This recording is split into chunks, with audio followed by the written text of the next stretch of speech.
बिस्मिल्लाहिर्रहमानिर्रहीम अस्सलाम वालेकुम एवरीवन। उम्मीद है कि आप सब लोग बिल्कुल ठीक होंगे, खुशबाश होंगे, अल्लाह ताला के हिफ्ज़ अमान में होंगे। Welcome to Aamnaz Hub and today we are back with another vlog. और ये व्लॉग है जी बेसिकली रमज़ान रूटीन के हवाले से। रमज़ान रूटीन तो नहीं, कल जुम्मे के दिन मैंने जो एक्टिविटीज़ की थी वो सारी मैंने रिकॉर्ड की थी, तो मैंने सोचा कि मैं एक व्लॉग बना के डालती हूँ। बहुत दिन हो चुके थे व्लॉग डाले हुए, मैं सोच रही थी, लेकिन बस मसरूफियात की वजह से टाइम ही नहीं मिलता था। तो ये वाला व्लॉग है जी कल के दिन का। तो दिन का जी आगाज़ होता है सहरी के साथ। ऑब्वियसली रमज़ान चल रहा है तो सुबह 4 बजे सहरी करते हैं। सालन रोटी होता है, उसके साथ दही होता है और हम लस्सी पीते, मीठी और नमकीन लस्सी दोनों होती है। चाय हम नहीं पीते सहरी के अंदर। तो सहरी से फ़ारिग होने के बाद जी नमाज़ पढ़ी और उसके बाद मैंने पढ़ा कुरान पाक। और ये कुरान पाक सुबह टाइम मैं पढ़ती हूँ, सिर्फ अरबिक पढ़ती हूँ, ठीक है। जितना भी मेरे से आसानी से पूरा 10 पारा या 10 पारा पढ़ा जाता है मैं उतना पढ़ लेती हूँ। और शाम को मैं पढ़ती हूँ तर्जुमा और तफसीर के साथ, क्योंकि मैं ये समझती हूँ कि सिर्फ़ कुरान अरबिक पढ़ने का नाम नहीं है, बल्कि इसको समझना और इसको अपनी ज़िंदगी में अप्लाई करना भी बहुत ज़रूरी है। तो थोड़ी सी एक जी कोशिश कर लेते हैं।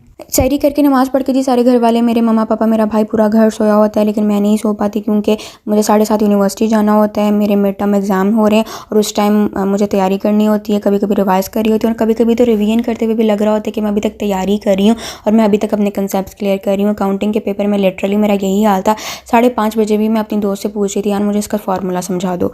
मतलब ये हालात हुए हैं आजकल। और मैं समझती हूँ कि जो भी इंसान रमज़ान के अंदर पेपर रखता है ना, उसका तो अलग ही हिसाब होगा। मतलब बंदा पूछे, रमज़ान में इतने काम करने होते हैं, सहरी, इफ्तारी, नमाज़ों के ऊपर ज़्यादा फोकस करना होता है, कुरान पाक समझना होता है, पढ़ना होता है, लेकिन नहीं, इनको तो मिड टर्म के एग्ज़ाम देने के लिए पढ़ें।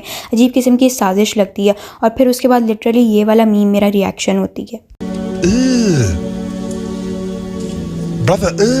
पढ़ते पढ़ते जी यहाँ पे 7 बज चुके थे, तैयार होने का टाइम था। और कल सुबह टाइम यहाँ पे सूरज नहीं निकला था, सूरज तकरीबन 8 साढ़े 8 जाके निकला था। और सब घर वाले मज़े से सो रहे थे मेरे अलावा। और लेकिन फिर भी पापा को उठना पड़ा क्योंकि उन्होंने मुझे यूनिवर्सिटी छोड़ के आना था। तो सुबह सुबह जी उठना रमज़ान में बच्चों को छोड़ने के लिए, वो भी जब आपको टाइम से ऑफिस पहुँचने की कोई टेंशन ना हो, तो कोई छोटी चीज़ नहीं होती। लेकिन पंजाबी में अक्सर सियाने एक बात कहा करते हैं कि बच्चों जी न्याने पढ़ाने सौखे नहीं होते। खैर जी हम बाइक पर बैठ गए, मैं और पापा, बस फिर हम यूनिवर्सिटी की तरफ निकल गए। यूनिवर्सिटी जी हम पहुंच गए और यहाँ पे हर बंदे को अपने अपने पेपर की फ़िक्र थी। और ये इस यूनिवर्सिटी के सिस्टम की मुझे सच्ची समझ नहीं आती। एक दिन में 2 पेपर रख लेते हैं और फिर उसके बाद 3 दिन की छुट्टी दे देते हैं। मतलब कोई लॉजिक नहीं समझ आती, ठीक है।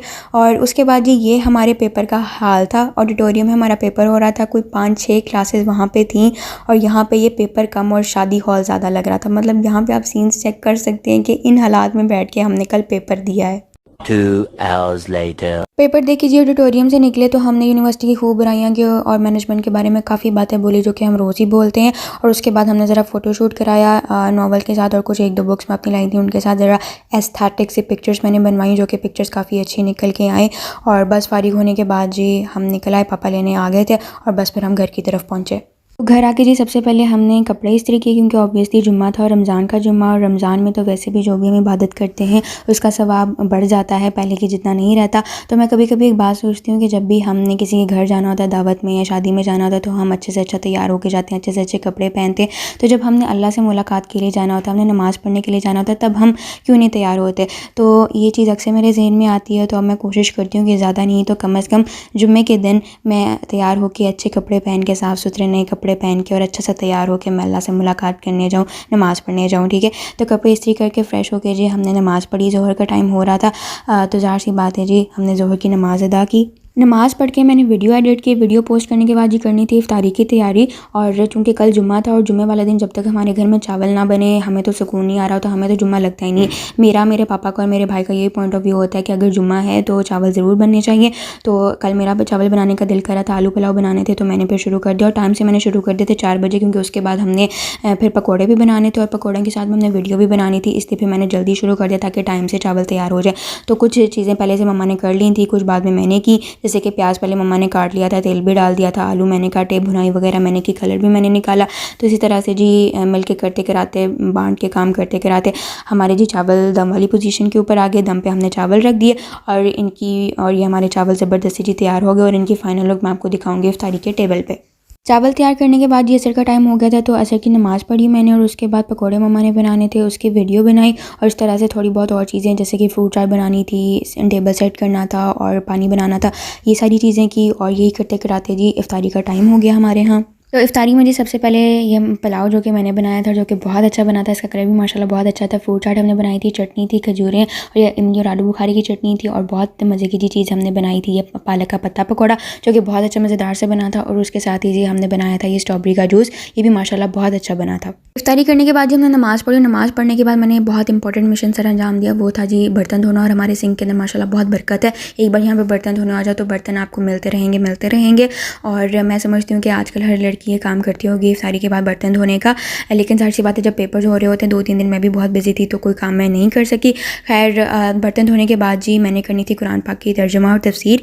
क्योंकि मैं किसी मदरसे वगैरह में तो नहीं जा सकती, ना ही हमारे पास ऐसी जगह है जहाँ पे मैं जा सकूँ, तो मैं यूट्यूब पे ही लेक्चर्स लेती हूँ। यहाँ पे जी अल्हम्दुलिल्लाह बहुत सारे मुफस्सिरीन कराम की बहुत अच्छी तफसीर मौजूद है, तो मैं वहीं से ऑडियो लेक्चर या वीडियो लेक्चर सुन लेती हूँ, तो वहाँ से बहुत ज़्यादा फ़ायदा होता है। और साथ ही साथ मैं थोड़े नोट्स भी बनाती रहती हूँ।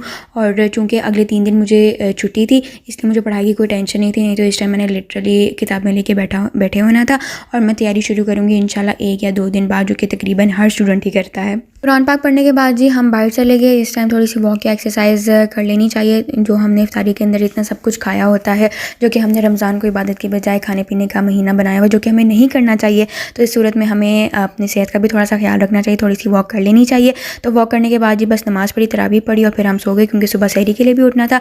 तो ये था जी आज का व्लॉग। उम्मीद है कि आपको पसंद आया होगा। पसंद आए तो प्लीज़ लाइक कर दें, कमेंट कर दें, फ्रेंड्स और फैमिली के साथ शेयर कर दें और चैनल को सब्सक्राइब भी कर दें। अपने पारों को जी बहुत ज़्यादा ख्याल रखें। गज़ा के बच्चों को ज़रूर अपनी दुआओं के अंदर खास शामिल रखें। मिलते हैं अगली वीडियो में। अल्लाह हाफ़िज़।